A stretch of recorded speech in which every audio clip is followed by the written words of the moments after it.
So back in the summer of 2024, a massive political earthquake completely rocked Bangladesh. But in the chaos that followed, a really disturbing wave of violence started to unfold, hitting the country's Hindu minority especially hard.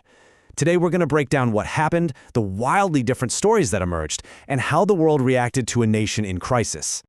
Okay, let's dive right in. Here's the plan. First, we'll look at the political spark that lit this whole fuse. Then, we'll get into the sheer scale of the violence.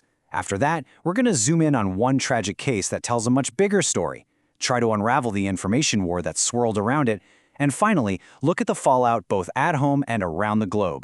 To really get what happened here, you have to start with the political upheaval that just completely reshaped Bangladesh in the summer of 2024. It was a game changer.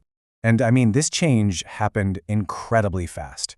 What started as a student movement in July just exploded, and by August 5th, the prime minister was gone, just like that.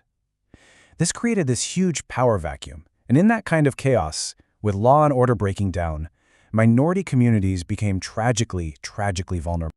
So how did all that political turmoil actually translate into violence on the ground? Well, for the Hindu community, the impact was immediate and brutal, and the numbers honestly are staggering. Just look at this number from a key minority rights group. Over 2,000 separate incidents of communal violence, and that's in just a 16-day period, right after the government fell. It really paints this picture of sudden, widespread chaos. And it wasn't just one group reporting this. A major newspaper, Pratamalo, did its own deep dive and documented over 1,000 attacks on homes and businesses. So even if the exact numbers are slightly different, the overall pattern of targeted violence is, well, it's undeniable.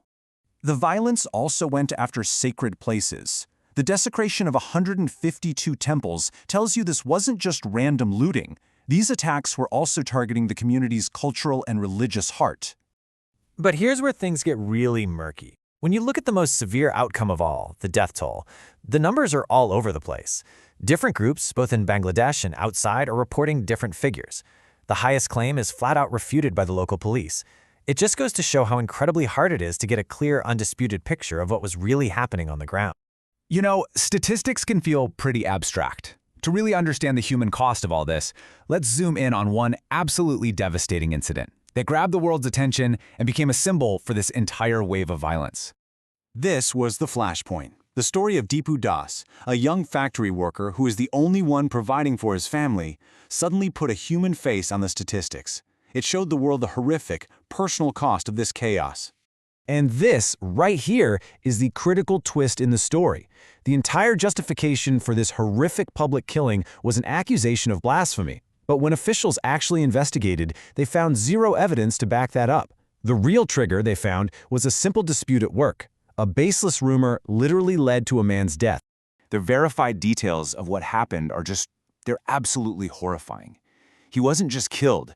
His body was publicly desecrated, and the fact that the factory manager allegedly just handed him over to the mob, it highlights a total breakdown of order, of any kind of protection.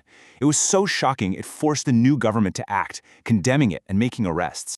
The Dipu Das case didn't just expose the brutal violence.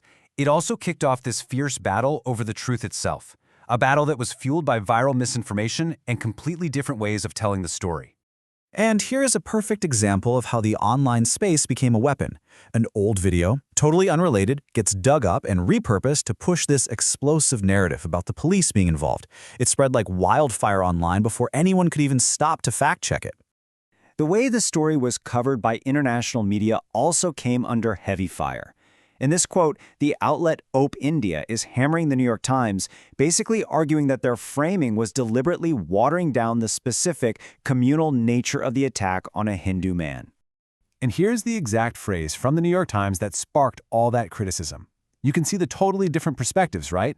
Is this a specific case of anti-Hindu violence, or is it just another sad example in a bigger, regional pattern of intolerance? How you frame that question completely changes the story. And this wasn't just a media spat.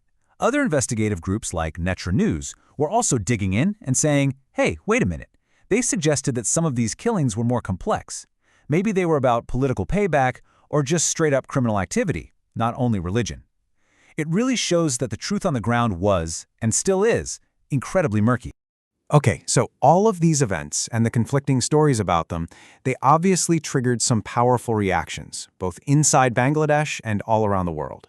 Inside Bangladesh, the reaction was really complicated. On one hand, you had outrage and protests, with minority groups demanding protection.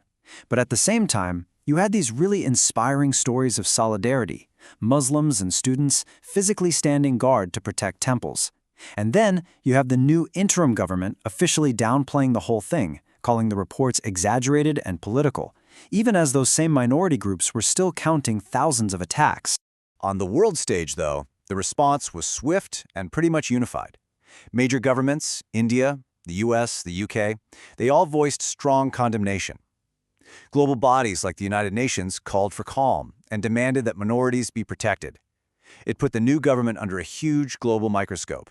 The crisis even drew statements from massive global figures, like this one from former US President Donald Trump.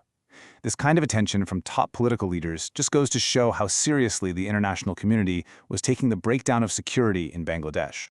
And all of this leaves us with a really challenging final thought. When a country is in turmoil, when law and order collapses, and misinformation is flying everywhere, how do you tell the difference between targeted hatred, political revenge, and just plain criminal opportunism? The lines get so blurry, and untangling it all to find the truth, and ultimately, justice, becomes an almost impossible task.